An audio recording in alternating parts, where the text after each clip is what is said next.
Assalamualaikum warahmatullahi wabarakatuh. Selamat berjumpa lagi di channel Jas Merah. Dalam kesempatan kali ini, saya akan menjelaskan tentang hubungan antara Kerajaan Demak dan Majapahit.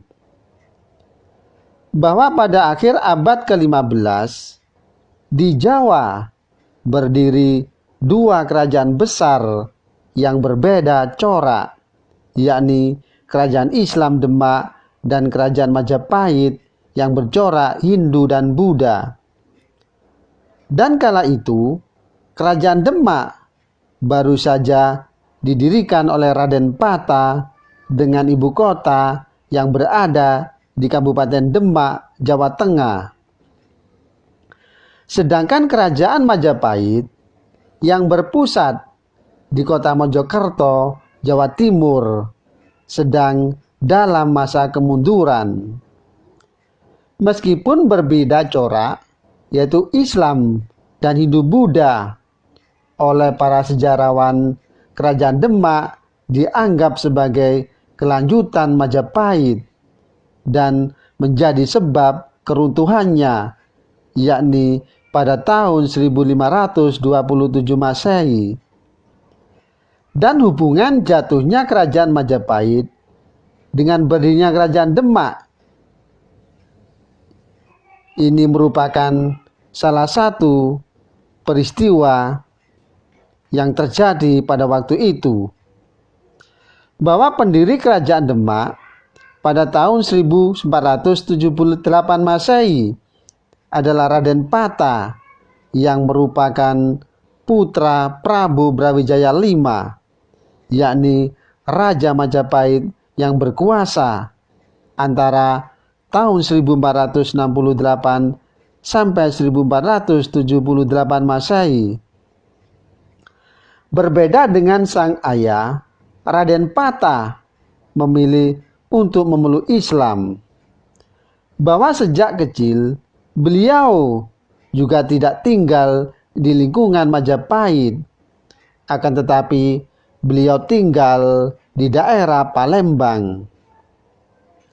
Bahwa pada masa kecilnya yang jauh dari pengaruh Majapahit ini berkaitan dengan sang ibu, yaitu Syekh Banci. Bahwa Syekh Banci adalah Muslim Tionghoa dan juga putri dari Syekh Bentong, salah satu ulama yang merintis Islamisasi di Pulau Jawa. Bahwa pada sekitar pertengahan abad ke-15, Syekh Banci dijadikan selir oleh Prabu Brawijaya V. Namun ketika dalam keadaan mengandung, Raden Pata diberikan kepada Arya Damar, yakni kerabat Prabu Brawijaya V yang menjadi adipati di Palembang.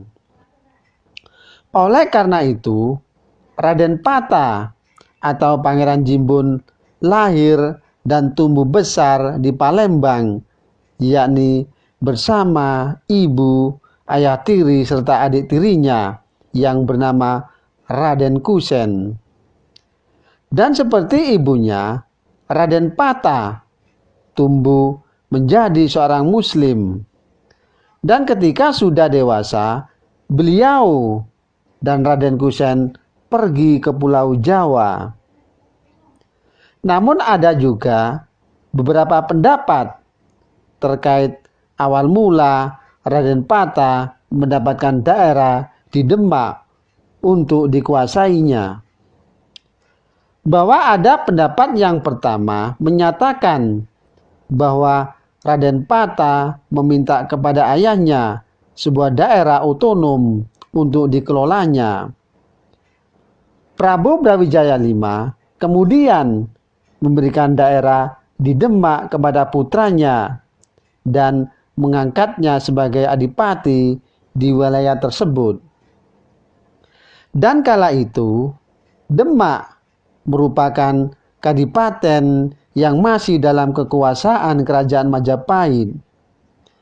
Dan konon, kemajuan yang dibawa Raden Pata sempat menimbulkan kekhawatiran bagi Prabu Brawijaya V bahwa putranya akan memberontak dan melepaskan diri.